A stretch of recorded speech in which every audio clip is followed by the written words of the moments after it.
అదే RTV app వార్తల్ని క్షణాల్లో చదివే అవకాశం ఉంటుంది. ఒక న్యూస్ పేపర్, ఒక టెలివిజన్ ఛానల్ మీ చేతుల్లో ఎప్పుడూ ఉంటాయి. దేశంలో నరేంద్ర మోడీ ప్రభుత్వం ప్రజా సమస్యల్ని పట్టించుకోవడం లేదు, నిద్రపోతుంది. నరేంద్ర మోడీకి ఎన్నికలు తప్ప, మత వైషమ్యాలను రెచ్చగొట్టడం తప్ప కేంద్ర ప్రభుత్వాన్ని పరిపాలించే వైఖరితో నరేంద్ర మోడీ లేడు. కాబట్టి నరేంద్ర మోడీ ప్రభుత్వం దృష్టికి వెనుకబడ్డ ప్రాంతాల సమస్యలు కానీ, నిరుద్యోగం సమస్య ఈ దేశంలో అత్యధికం, దేశ చరిత్రలో ఎప్పుడు లేనంత నిరుద్యోగం ఉంది. ఉపాధి కల్పన విషయంలో ప్రభుత్వానికి శ్రద్ధ లేదు, ధరలు మండిపోతున్నాయి, కేంద్ర ప్రభుత్వం పట్టించుకోవడం లేదు.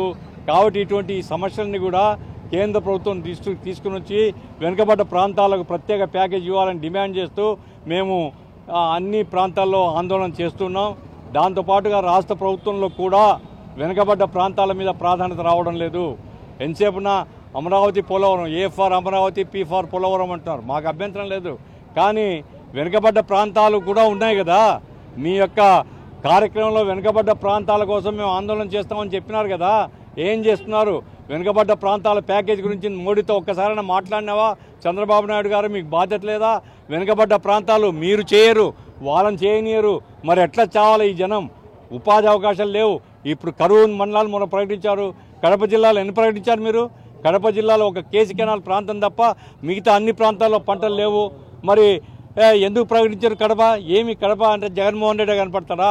కడపలో ప్రజలు కనపడరా? మరి చాలా తప్పు ఇది. కాబట్టి తక్షణం కరువు మండలాల ప్రకటన చేయాలి కడపలో. అట్లాగే కడప ఇప్పుడు మన బ్రహ్మంగారి ప్రాజెక్టు ఉందండి. ఎన్ని సంవత్సరాలైంది రిజర్వాయర్లో నీళ్ళు నిలబెడుతున్నారు? పంట కాలువలు లేవు, పైన నీళ్లు ఉంటాయి, కింద ఎండిపోతుంటాయి పంటలు. కాబట్టి లీకేజ్లతో నీళ్లు లీకేజ్ అనేది వేరే సమస్య. నేను చెప్పేదంటే పంట కాలువలు డబ్బులు ఇవ్వాలి కదా. ఈ బడ్జెట్లో కూడా పెట్టలే. గాలేరు నగరి, హంద్రీనివా ఎప్పుడు పూర్తి చేస్తారు మీరు? మరి ఇవన్నీ పూర్తి చేయకపోతే మీరు పోలవరం అంటే మాకేంటి ఉపయోగం? కాబట్టి వెనుకబడ్డ ప్రాంతాల ప్యాకేజీ, వెనుకబడ్డ ప్రాజెక్టుల యొక్క నిధులు, అట్లాగే కడప ఉక్కు పరిశ్రమ, దీని సంగతి తేల్చడం ప్రభుత్వానికి బాధ్యత లేదా? చంద్రబాబు నాయుడు ప్రభుత్వం ఈ విషయాల మీద ఆలోచించాలని ఈరోజు కడప జిల్లా ధర్నా మేము నిర్వహిస్తున్నాం. అన్ని జిల్లాలో ఈ కార్యక్రమం జరుగుతుంది. రాబోయే కాలంలో కూడా ప్రభుత్వం స్పందించకపోతే మా ఉద్యమాన్ని తీవ్రతరం చేస్తాం. దేశంలో నరేంద్ర మోడీ ప్రభుత్వం ప్రజా సమస్యల్ని పట్టించుకోవడం లేదు, నిద్రపోతుంది. నరేంద్ర మోడీకి ఎన్నికలు తప్ప, మత వైషమ్యాలను రెచ్చగొట్టడం తప్ప కేంద్ర ప్రభుత్వాన్ని పరిపాలించే వైఖరితో నరేంద్ర మోడీ లేడు.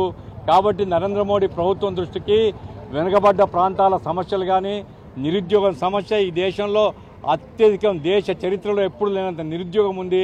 ఉపాధి కల్పన విషయంలో ప్రభుత్వానికి శ్రద్ధ లేదు, ధరలు మండిపోతున్నాయి, కేంద్ర ప్రభుత్వం పట్టించుకోవడం లేదు. కాబట్టి ఇటువంటి సమస్యల్ని కూడా కేంద్ర ప్రభుత్వం తీసుకుని వచ్చి వెనుకబడ్డ ప్రాంతాలకు ప్రత్యేక ప్యాకేజ్. మరిన్ని వీడియోస్ కోసం ఛానల్ ని సబ్స్క్రైబ్ చేయండి. లేటెస్ట్ అప్డేట్స్ కోసం వాట్సాప్ ఛానల్ ని ఫాలో చేయండి. అండ్ లింక్ డిస్క్రిప్షన్ లో ఉంది.